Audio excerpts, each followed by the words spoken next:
السلام عليكم ورحمة الله تعالى وبركاته. بسم الله والحمد لله والصلاة والسلام على أشرف رسول الله وعلى آله وصحبه أجمعين. أما بعد. اللهم صل على سيدنا محمد وعلى آل سيدنا ومولانا മുഹമ്മദ്. പ്രിയമുള്ള മുഹിബ്ബീങ്ങളെ, സഹോദരങ്ങളെ, അള്ളാഹുവിൻ്റെ റസൂൽ സ്വല്ലല്ലാഹു അലൈഹി വസല്ലമ തങ്ങൾ പറയുകയാണ്, നിങ്ങളുടെ രണ്ട് അവയവങ്ങളെ കൊണ്ട് തെറ്റുകളൊന്നും ചെയ്യുകയില്ല എന്ന് എനിക്ക് ഉറപ്പു തന്നാൽ ഞാൻ നിങ്ങൾക്ക് സ്വർഗം വാഗ്ദാനം ചെയ്യുന്നു എന്ന്. അതിൽ പ്രധാനപ്പെട്ടതാണ് കണ്ണ്.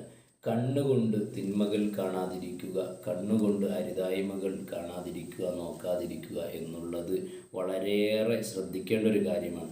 അള്ളാഹുവിൻ്റെ റസൂൽ സ്വല്ലല്ലാഹു അലൈഹി വസല്ലമ തങ്ങളും വിശുദ്ധമായ ദീനും ഹറാമാക്കിയ ഒരു കാര്യങ്ങളിലേക്കും നോക്കാൻ പാടില്ല എന്നുള്ളതാണ്. വിശുദ്ധമായ ഖുർആൻ പറയുന്നു, ഇന്ന സമഅ വൽ ബസറ വൽ ഫുആദ കുല്ലു ഉലൈക കാന അൻഹു മസ്ഊല. നിശ്ചയമായും നിങ്ങളുടെ കേൾവിയും നിങ്ങളുടെ കാഴ്ചയും, അതായത് നിങ്ങൾ കേൾക്കുന്നതും കാണുന്നതുമായ എല്ലാ കാര്യങ്ങളും, നിങ്ങളുടെ ഹൃദയത്തിലുണ്ടാകുന്ന തോന്നലുകളും ഇതിനെക്കുറിച്ച് നാളെ കൃത്യമായി നിങ്ങളോട് ചോദിക്കപ്പെടുമെന്നുള്ളത് വിശുദ്ധമായ ഖുർആനിൻ്റെ താക്കീതാണ്.